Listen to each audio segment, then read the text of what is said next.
Hey there, Mel Abraham here, the author of the #1 best-selling book, The Entrepreneur Solution, and the founder of Thoughtpreneur Academy, where we teach you to capture, package, and monetize the ideas in your head, the insights you have, the wisdom that you can create and have an impact on people's lives. And so welcome back to this episode of the Entrepreneur Solution Show. And in this episode, we're going to continue on this question of how do you scale your wisdom? You know, what is it that we need to look at in order to do that? And in the last episode, we talked about these things. Let me run through it really quickly. You know, the bottom line is that we talked about why this is so important. Because when we don't get this right, when we haven't figured out how to scale and do the things correctly to grow our coaching business, our speaking business, our consulting business, our professional business, the knowledge business, as we call it, the thoughtpreneur practice, as we call it, you get tired. You get tired, you get wiped out, you get burned out, you can't keep going. And if you're not working it, you're not making money. The second thing that we see happen is that you have no impact. One, because you're tired, you have less of an impact because you're not showing up the way you need to show up more effectively. And two, when you get burned out, you stop. So you have no impact. And if you have no impact, guess what? You have no future. Not in this business. You know, if you're talking about getting out there and making a difference with what you know and making a living through that process, which I think is actually one of the best ways. It's a huge opportunity for us in today's world, the concept of what I call thoughtpreneurship. But unless we can get it out there in a way that people can digest it and you can serve them at the highest level, you got no future in there. But, you know, I said, if we get this right and we're doing it the correct way, we're doing it that fits our lives, fits the journey that we're on, to really work it in a way that we want to, if we find ourselves in flow. Not only in flow from an idea standpoint, an insight standpoint, the delivery standpoint, but in flow, you're going to find that you're going to have more cash flow. You're going to have more freedom flow. You're going to have more fulfillment flow. You're going to have a lot of different things going on in your life because of this. When we get this correct.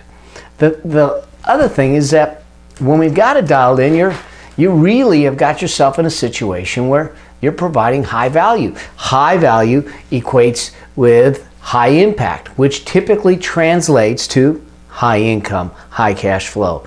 And if we do it right, it's high freedom too. That's the idea behind this. This is what it, you know, kind of juices me. It's what I kind of am obsessed about, is how do you create something that allows you to take what you know out into the world in a way that you have great impact, but in the process of improving people's lives with what you know, you get greater freedom, greater fulfillment, and greater income in the process. And that's the cool thing about it, which is the last thing, is that you have better income.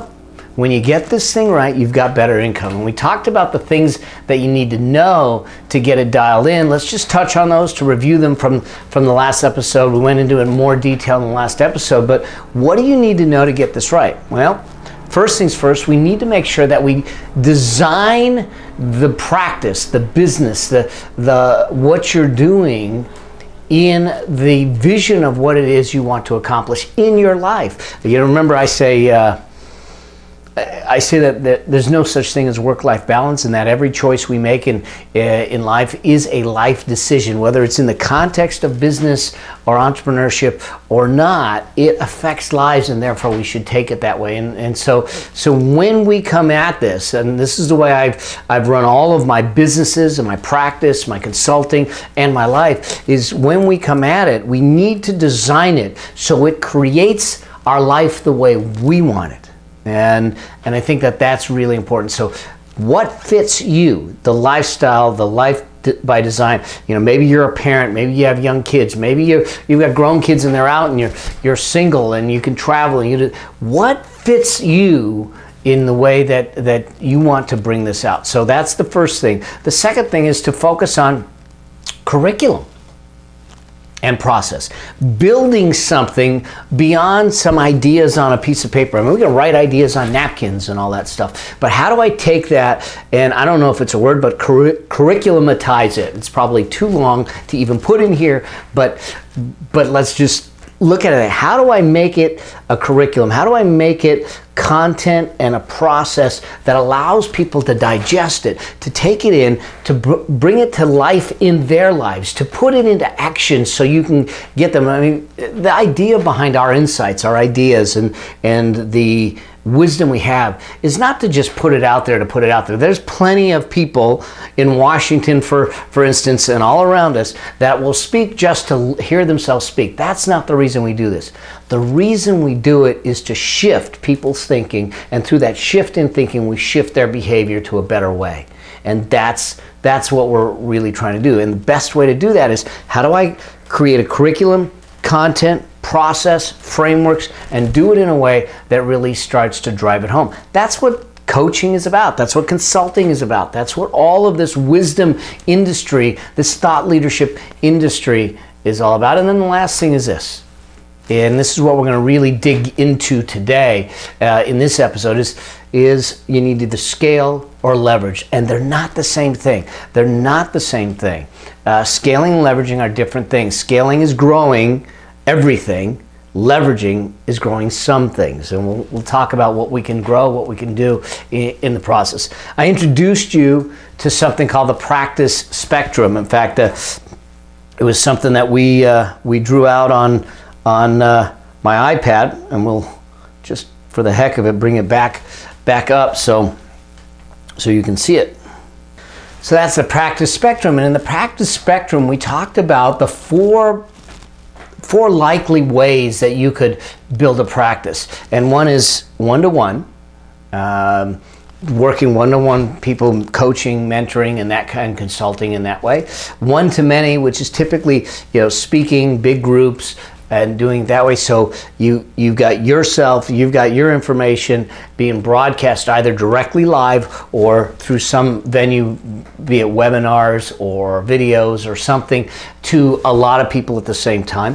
You've got one to few, which is typically masterminds, think tanks, like my Titans think tank that I do, masterminds that you may be in, small groups, more intimate, higher access. And remember that the axes on this is about process. How much process do you have versus how much access do they get to the knowledge, the wisdom, and you potentially. And so one to few is a mastermind. And then there's the kind of the many to many model, which is really about licensing. It's about teaching other people to go out and do what you do, so you don't have to be out there doing what you do on a regular basis. It allows you to splinter yourself and put you out there in a greater way. And so we talked about that, the practice spectrum, which led us to talk about also scaling and leveraging a practice. And we talked about the 4 ways you can make money in this type of field, whether you're a speaker, author, trainer, facilitator, coach,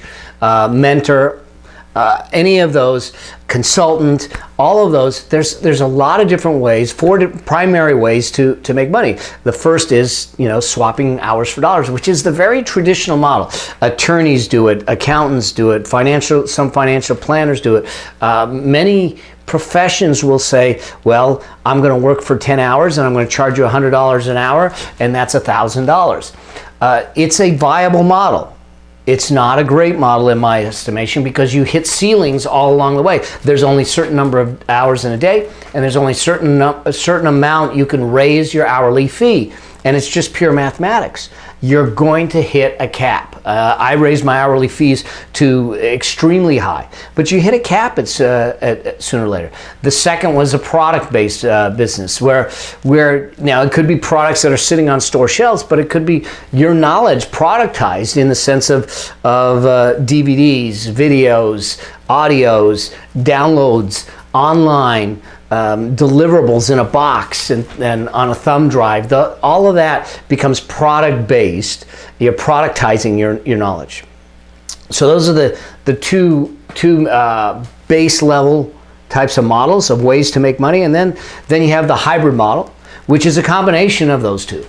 Basically, where you have a combination of product deliverable, tangible, something that you have, and live or connection-based type of work. Now, a lot of folks will do it like with masterminds, where you'll get stuff online and you'll have access to the products, the digital versions of everything, and then there'll be a live component to it, whether it's a live training, a webinar, a Q&A, a group coaching or single coaching, that kind of thing. So it becomes a hybrid level of business model. And then the last business model is this element of licensing, which is teaching people how to go out and do what you do so you don't have to be there to do it, which, again, as I said in the last episode, that's a model that should be saved for way down the road. You need to have a really well put together process, curriculum,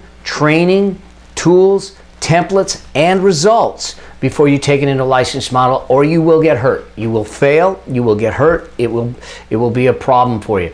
I'm going to tell you, don't do that prematurely. Let's get everything else dialed in first. Let's flush it out. Let's get it done. Then you can think about a licensing / franchising type of model, although franchising I'm going to recommend against for other reasons beyond the scope of this episode. But those are the 4 ways that you can make money with what you know. So now the question is, what is scaling versus leveraging?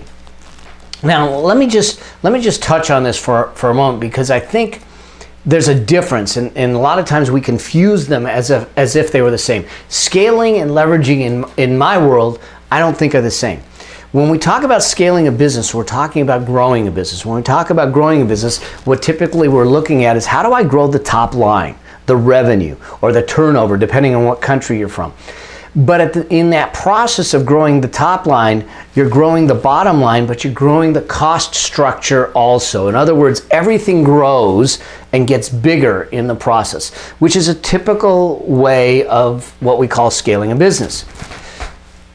There's another thing that I look at and say, I want to leverage a business, especially a wisdom business, because your wisdom business, your thoughtpreneur practice, if you will, the thought leadership, expert space, however you want to term it, is a high margin, low cost business. It's based on what you know, it's based on what you have, it's based on what is coming from you as that knowledge, as the frameworks, as the curriculum, as the processes, as the systems, all of that into play.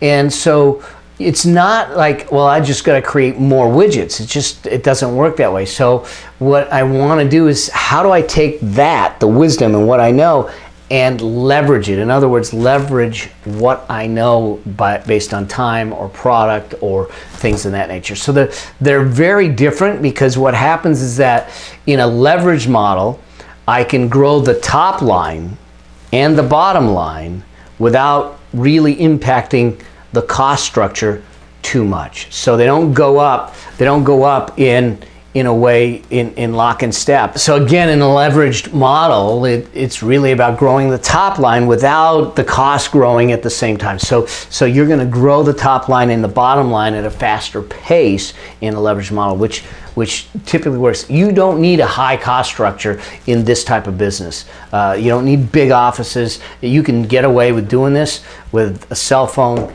a computer, and an internet access, and your thoughts in the process. So let's look at what we can do. Let's just look at scaling first for a moment.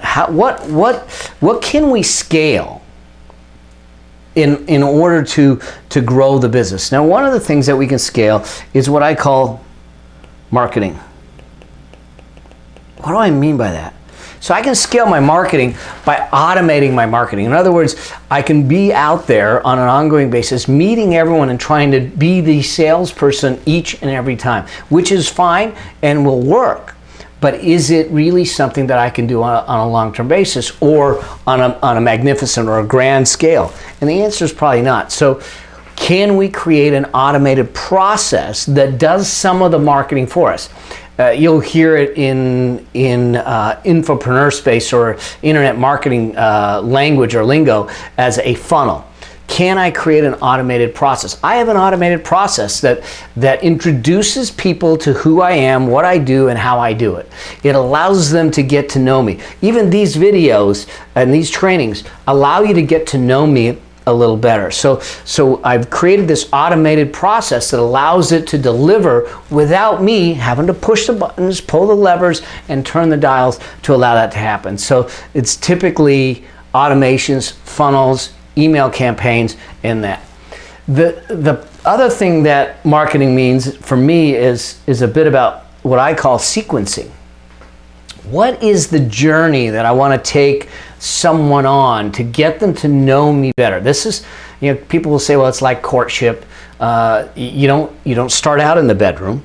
You start out with, saying hi and getting to know the person before you do that. And you need to do that with your customers. So how do I get them? Because at the very beginning, I think we've got a very cynical customer base. They want to know what you can do for them and how you can serve them. And if you come at what you can get from them, you're going to lose it right from the get-go. So really looking at it in that context of saying, all right, what's the sequence, the proper sequence that I need to do? And in that, we can also then scale our content, especially in this world. And the content becomes our marketing. These videos become the marketing. They get the word out. There's a reason that I've got thousands of people that have watched these. I've got thousands of people that have gone through different programs and everything. There's a reason for that. So are you out there putting things out there that can be seen over and over and over again without you being present? And if not, then we're not scaling that marketing. And then the last way to scale the marketing is replays. So I can do a webinar, for instance, do it live, record it, and then allow people to watch that webinar on a recorded basis as if it were live again. That means that I've allowed myself to remove myself and allow that to happen on a regular basis. As we're going through these, here's what I'd love for you to do is say, am I doing that? Now, you don't need to do everything. What I want you to do is pick just a couple, 1, 2, or 3 to focus on, and then you'll add on to it. You'll continue to layer it. But these are just suggestions and things that might serve you in that. So I can scale the marketing. The other thing that I can do, is to scale the systems. So really what we're talking about is something that's a more formalized process. So do you have a process to get results? Do you have a process to onboard someone? Do you have a process to convert them to a sale? Do you have a process to introduce you to them? Do you have a process that formalizes the journey, that allows you to turn it on, let it run, and step away? So what can you do with your systems to eliminate and allow you to grow? Anything that you do repetitively, more than once, is something that can be systematized, that can be put into a process that is allowed to run on a regular basis. And so you need to examine that and see if we can do that. It becomes teachable. It becomes framework driven, typically step by step, how-tos, process driven. The third thing that we can scale is what I call duplication. So really is, how can I duplicate what I know? Well, this is things like train the trainers, guides, study guides. Online is a way to duplicate yourself. In other words, we're trying to take you and just clone you and put you in different places. Now we're going to use technology to do that. We're going to use guides to do that. We're going to use templates to do that. We're going to use products to do that. It duplicates your knowledge in a way that really starts to put it out there. And then the last way to scale is licensing. Teaching people to do what you want to do. Now that's different. That's different than leveraging. So let's look at leveraging for a moment, and then seeing the contrast, you'll start to understand the difference. So one of the things that, from a leverage standpoint, is how do we leverage our time? Okay, there's only a certain number of hours in a day. There's only one of me, although I have a twin brother. But there's only one of me. So I can only be in one place at one time. And until I master not doing something different than that, that's all I can do. So how do I leverage my time? 24 hours in a day, how do I use it more effectively? Well, maybe I take my information out there and use it in the context of groups.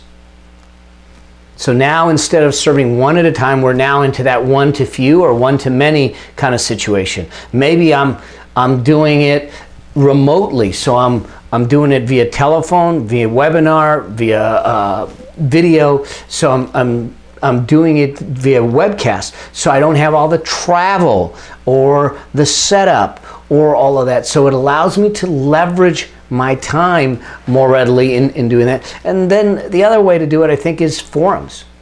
Instead of, you've got forums, communities, I would call them also. Look, I've got a number of private Facebook groups that I work with, and I'm supporting the people in there. In my portals, I'm supporting the people. So I'm able to reach out to people as they need it and leverage my time in that way. So that's the first thing, is to leverage our time. The second is to productize what we know.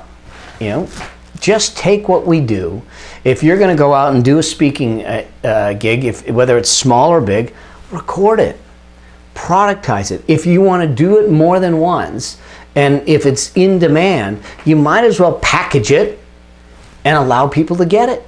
I record almost everything I do. Now, it doesn't mean that I use all of it, but it gives me the opportunity to package it and put it out there again. And so whether it's a webinar, whether it's a speaking engagement, whether it's a Zoom video or a YouTube Live or Facebook Live, capture it and then decide. So how can you take what you know and put it into products, downloadables, PDFs, audios, videos, online portals, all that. Don't overcomplicate it, but allow yourself the ability to productize what you do so you can create this gap in the time, so you can duplicate time, if you will. Then the other way to leverage is groups.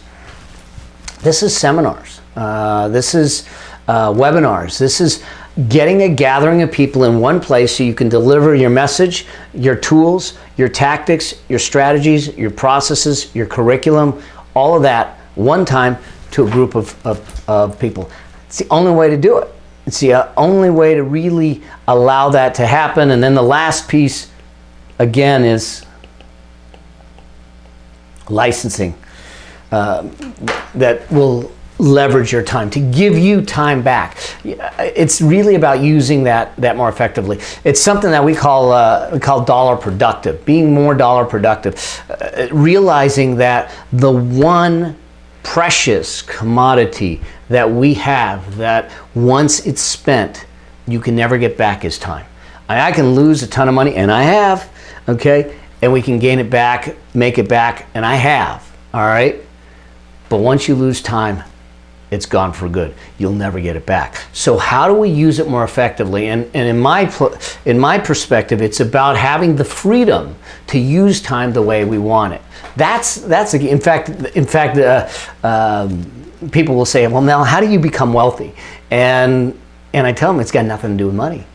It actually has to do with two things, time and discipline. And if you master time and discipline, you'll be wealthy.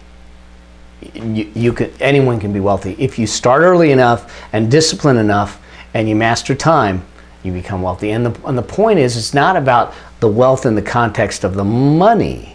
To me, it's actually more the richness in the life that you live when you create it.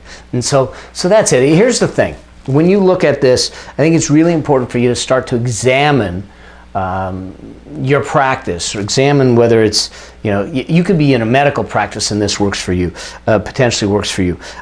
Consulting, psychology, speaker, author, coach. How do you leverage or scale it? Well, realize that there's a difference between scaling and leveraging, and how do we build that? Now, some of it you look at and go, I don't know, I don't want to do products, I don't want to do that. I get it. But if you really wanted to go to another level, to really start to be at that top echelon, you're going to have to go into a place that is a little uncomfortable and everything. So that's it. I hope that served you. I hope that completes kind of the cycle on this question of how do you grow a coaching consulting business. And I think that we need to think about, one, what's the practice spectrum, what kind of business model we want to use to build it, and where can I scale it, where can I leverage it, what makes sense to design it in a way that gives me the life that I want, because that's what we're really after. So I hope that you found this of value to you. I hope that this helps you as you go forward. If you have more questions, if you have questions about this or about anything else, whether it's success, wealth, thoughtpreneurship, infopreneurship, business and entrepreneurship, just let me know. Post them down below if you want, and I'll make sure that I answer. Or go to askmelnow.com and you just leave me a voicemail. You'll leave me a voicemail right there on the website. Ask me your question, and I'll make sure that it becomes a topic of an upcoming episode of the Entrepreneur Solution Show. It's one of the ways that I get a chance to support you, to be in your back pocket, if you will, to help you along your journey to success, to set yourself up to make a difference and to make a great income. And if you would do me a favor, make sure that you're subscribed so you get these trainings on a regular basis, and share this with a friend. I would love to get a chance to have a dialogue with not only you, but the people around you, to make sure that you're supported in this journey. And until we get a chance to see each other in the next episode, may your vision be grand, your journey epic, and your legacy significant. See you soon. Cheers. Bye. We hope you enjoyed this episode. Make sure you subscribe so you get access to all of Mel's business and success tips. And if you like this episode, share it with a friend. If you have a specific business or success question, you can ask it at www.askmelnow.com. Remember, it's all about being bold, dreaming big, and living life your way. Because the world needs you. Until the next episode, may your vision be grand, your journey epic, and your legacy significant.